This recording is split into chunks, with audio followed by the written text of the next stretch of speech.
एक बार की बात है, परीलोक में 3 परियां रहती थी। वो तीनों आपस में बहुत अच्छी दोस्त थी। एक परी बहुत ही सुंदर थी जिसका नाम नैना परी था। दूसरी परी दिखने में एवरेज थी जिसका नाम कोमल परी था। वहीं तीसरी परी थोड़ी बदसूरत दिखती थी। उसके काले रंग की वजह से उसे परीलोक में काली परी के नाम से बुलाते थे। काली परी हमेशा रानी परी को मारकर खुद रानी बन जाने का ख्वाब देखा करती थी। एक बार रात में परीलोक में सब सो रहे थे, तभी काली परी रानी परी के कमरे में पहुंच गई और उन पर अपने जादुई खंजर से वार करने वाली थी। तभी परीलोक से एक आवाज आई, रुक जाओ काली परी, तुम ऐसा नहीं कर सकती, ये परीलोक के नियमों के खिलाफ है। काली परी ने उस आवाज को अनसुना कर दिया और जैसे ही रानी परी के सीने पर जादुई खंजर से वार करने की कोशिश की, रानी परी के शरीर पर कवच बन गया।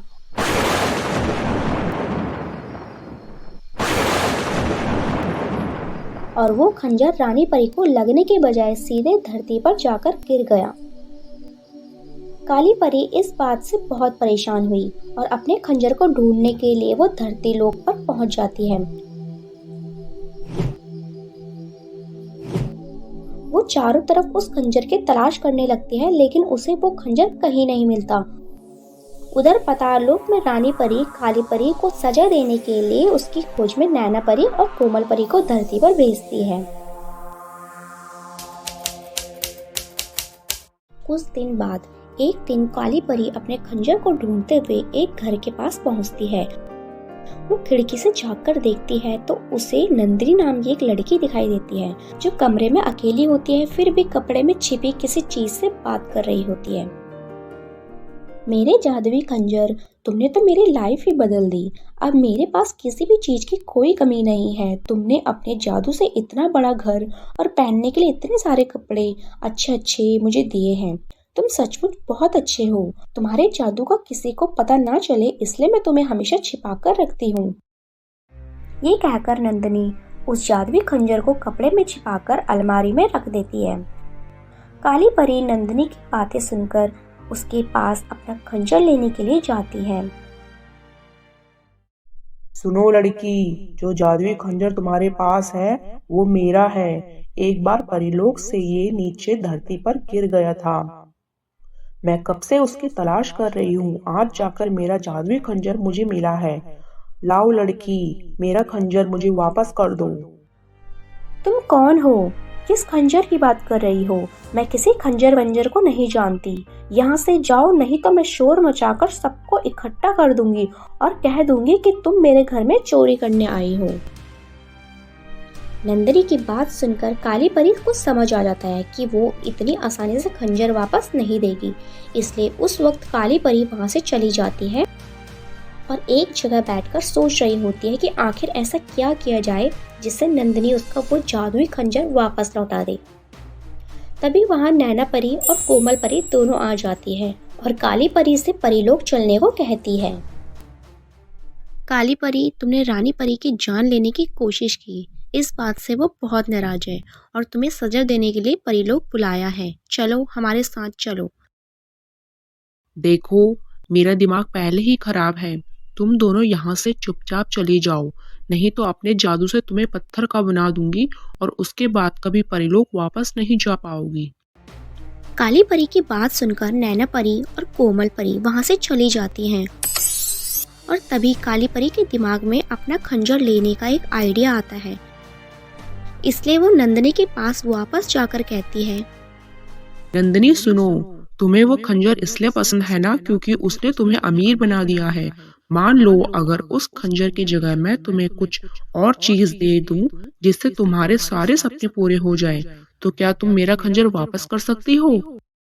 काली परी की बात सुनकर नंदिनी बहुत खुश हो जाती है और वो लालच में पड़ जाती है।